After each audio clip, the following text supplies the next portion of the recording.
Welcome back to Citizen Arcane. This episode is going to be about a book that I just recently finished, and I did want to ask if there are other adult YouTubers out there that would like to sort of join together and maybe do some collaborations or whatever, and just talk about books that aren't in the young adult genre, which it seems like there's a lot of. And I actually have picked up a few young adult books because of watching other people's videos, but my tastes run a little bit more towards nonfiction. And this book that I just finished is a memoir by Cassandra Peterson, better known as Elvira. And she's one of those people that I think have just figured it out. And those people tend to have a few things in common. One, they don't take themselves overly seriously. That's not to say that they aren't serious people, just that they're able to take a step back and laugh at themselves a little bit. Two, they have a plan and some experience working through a plan. So I don't know about you, but in my life, there have been periods of time when I've been much more directed than others.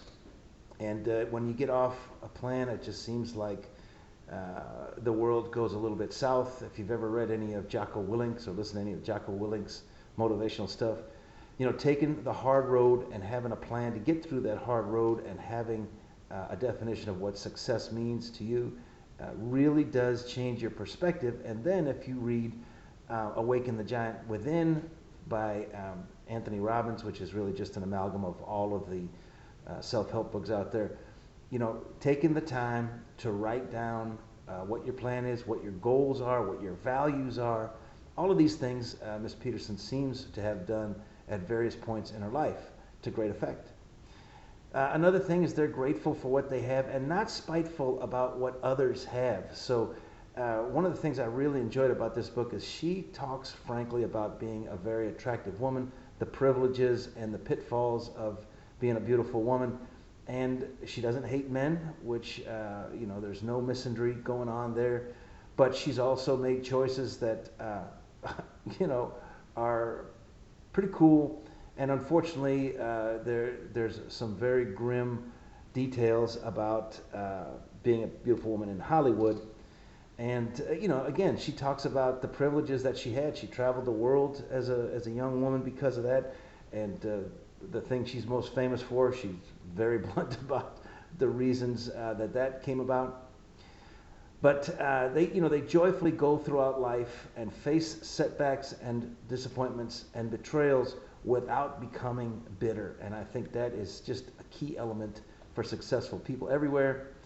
They know what they value, which I mentioned before, and they're okay with others not being as into it as they are. They don't see others as being somehow lacking for not being as into whatever it is they're into, and that's something that's up there too. So again, some people that I think have that, like Norval, Shaggy Roberts. If we could all just be like Shag and Scoob, wouldn't that be better?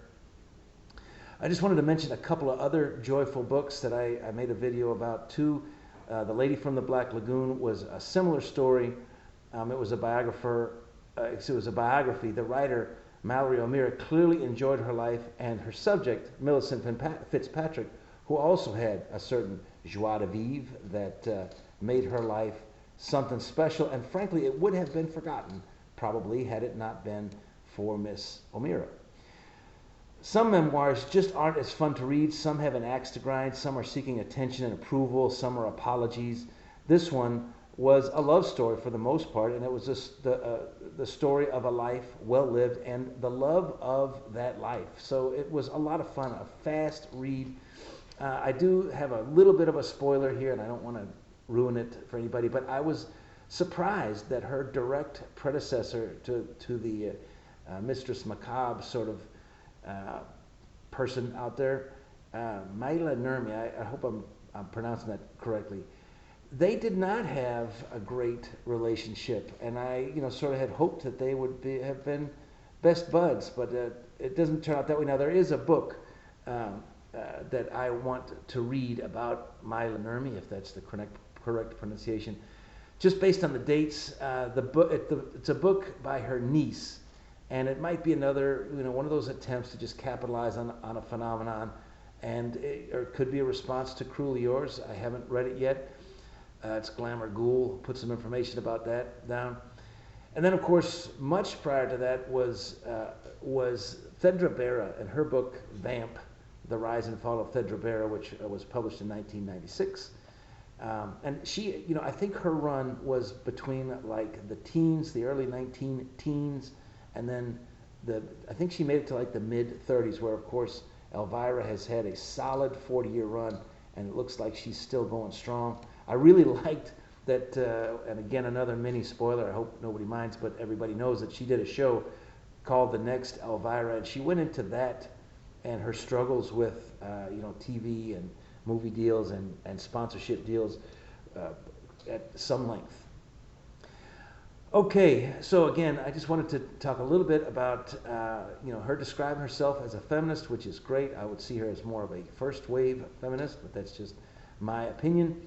But it doesn't sound like she's guilty of missing you. She likes men. She was in a 25-year marriage, which unfortunately ended, and then she's decided in her 70s now. I think maybe she was in her 60s when she met to be with another woman. She's always been an icon for gay men. She's always been an icon for straight men too, and it just seems to be able to mix easily in all of those worlds. And I wish her good health and happiness with her new love. Likewise, she's very direct about the perils of being beautiful, and it is unfortunate that I do like the way she addressed how it went down. I don't want to go too much in detail of that, but read this book. It's 2 thumbs up for me. I knew going in that I would love this book because I've been a fan of Elvira probably since about 1983 or somewhere around there, so that'll date me a little bit. But I thought it was going to be bubblegum. I thought it was just going to be, stories about, celebrity love affairs and stuff. I had heard before that she had met and loved several famous men.